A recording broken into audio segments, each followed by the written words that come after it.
Welcome back to the channel. A busy retirement with me, Georgie. Been a while since I've said that. And g'day from WA. Today we're going to be looking at getting a subsidy for medical equipment from our WA electricity provider.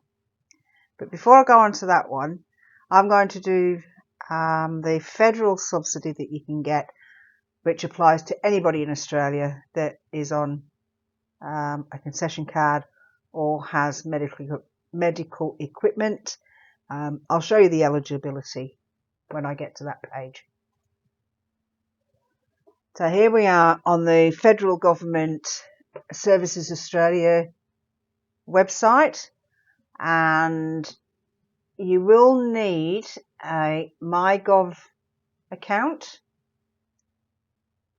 with a link to Centrelink as well.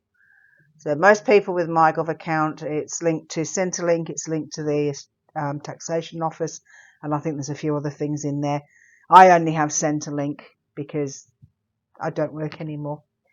So make sure that you do sign up for a MyGov account, and what I will do is I will pop in the description below this link here so that you can go straight to this page.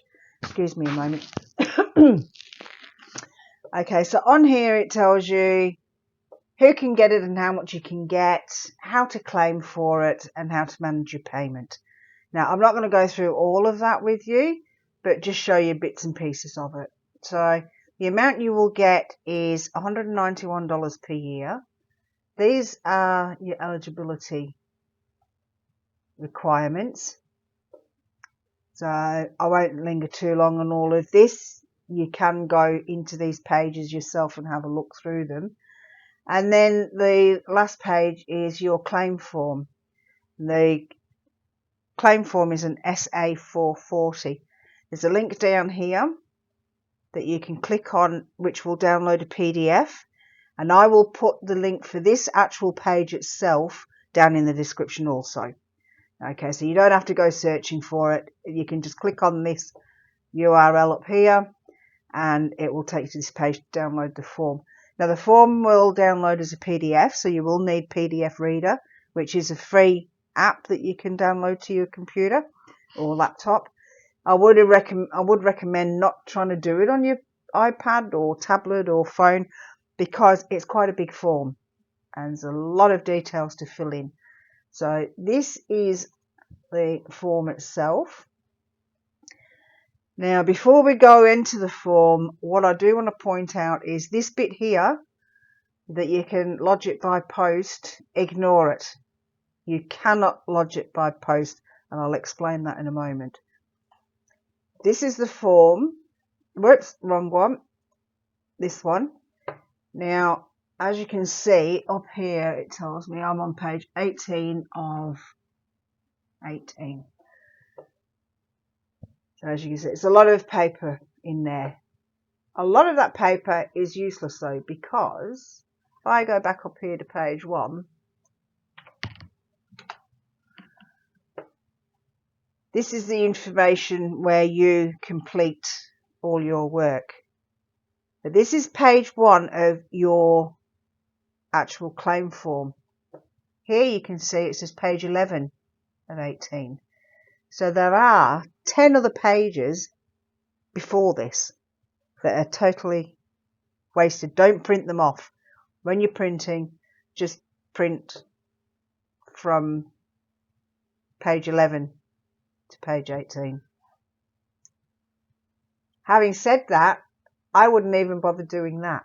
I would just go to page 18 and print current page, because I'll tell you what happened.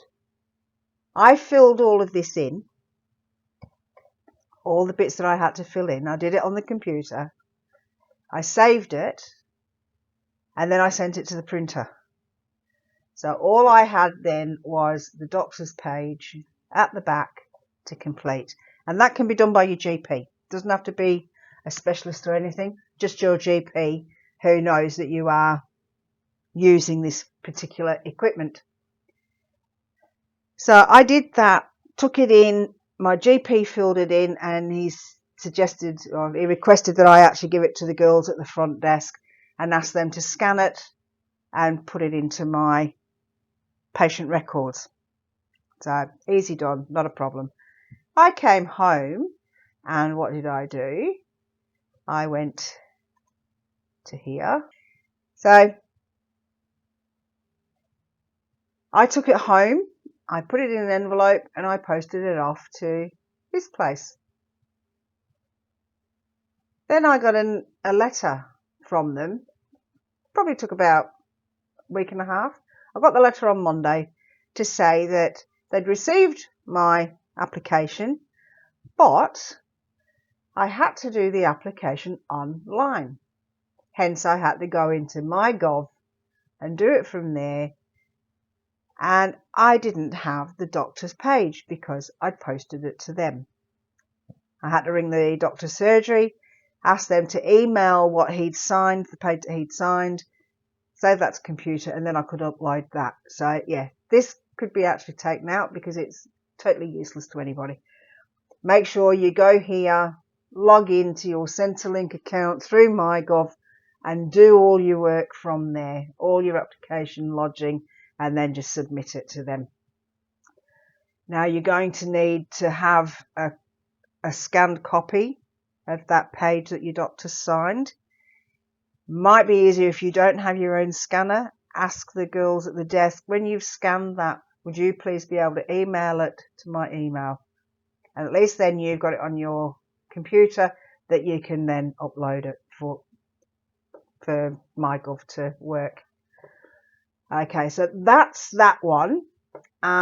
With the $191, the reason I wanted to see could I qualify was with a CPAP machine, I have to get distilled water.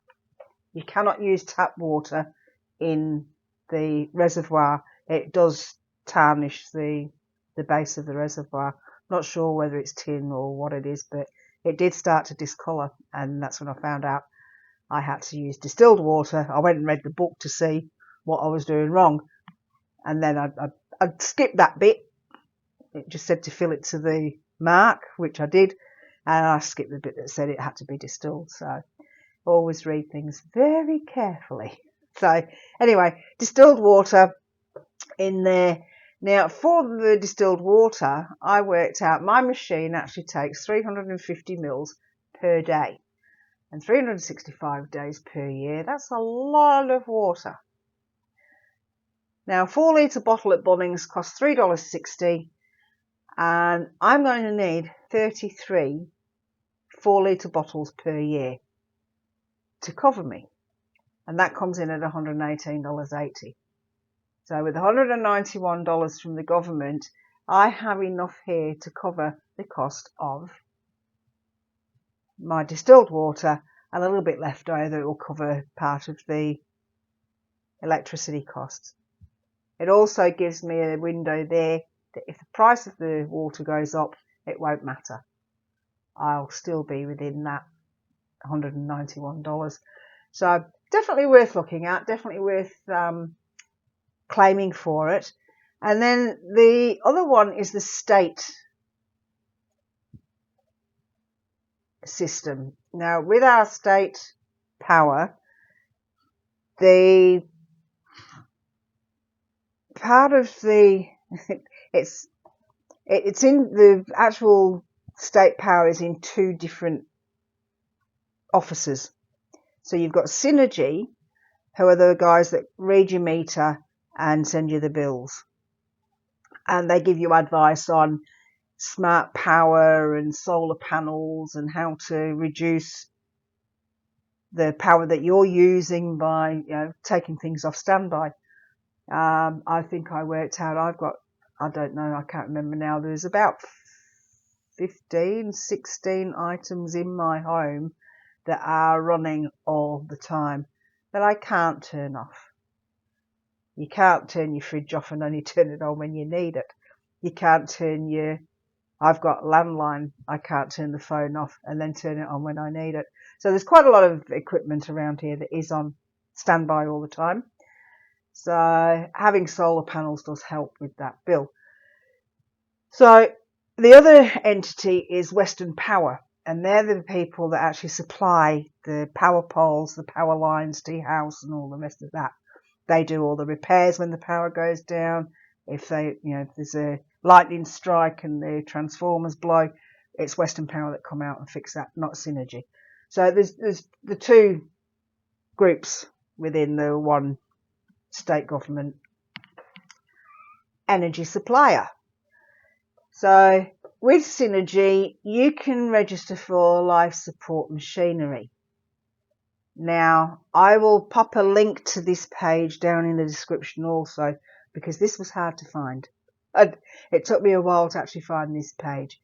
And on here, it tells you all the different things that you would be covered for and get the subsidy. Now, with mine, you can see here the obstructive sleep apnea with sleep hypoventilation. Now, I've only got sleep apnea, so I don't qualify.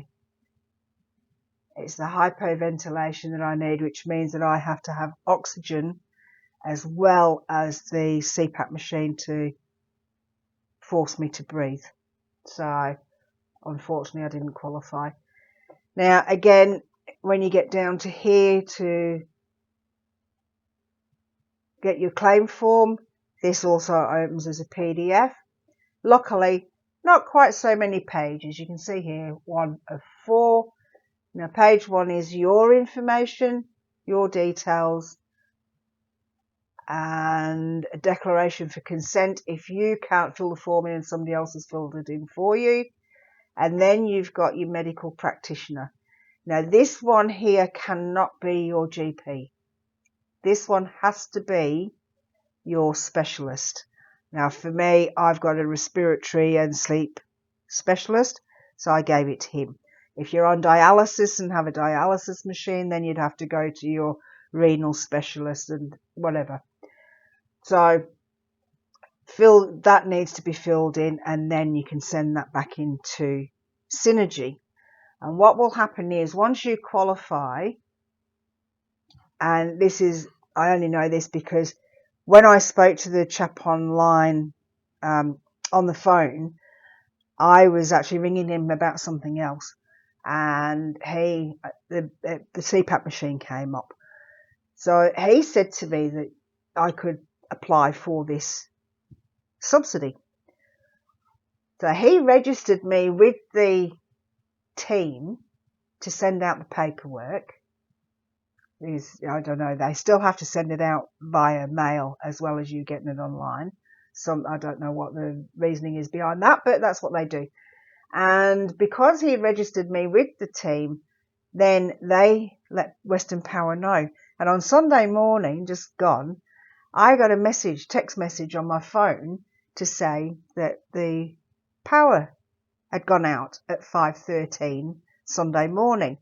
Well, normally I'd be, oh God, who's messaging me this time of the day? I'm asleep and I don't really need to know. But when I read it, I thought, well, that's good to know that if I did have emergency equipment and that equipment shutting down through a power cut is going to risk my life, I can now phone somebody and make arrangements for an ambulance to take me to the hospital or something that would help save my life. So it was nice to know that that is there available to you if you do need life-saving medical equipment in your home. So I think I've covered everything there now.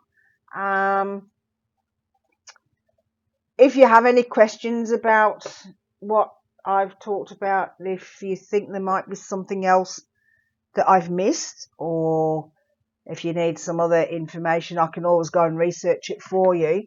But yes, I'd recommend checking with your own power company, check with your government to see what subsidies are out there available to you.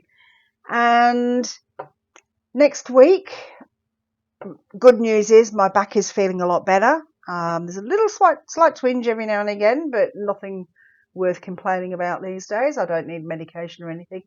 So I'm going to get that front garden finished now around that rose bush, because I've still got that area and there's weeds starting to come up already. It doesn't take long when we've had a few days of rain. And then I'm going to go and work in that remember that top garden I said I'd taken the iris bulbs from? I'm going to go and start working on that, get that cleaned up, get the iris bulbs back in, otherwise they won't come up in spring. It's already June. They should have been planted last month. But yeah, the weather, my back and everything else, it didn't happen. So now I've got some good weather. The sun's out, but it's not too hot to work out there. I'll be able to get something done out there. So I am now going to say goodbye to you, and I will see you in the next video. Take care and bye for now.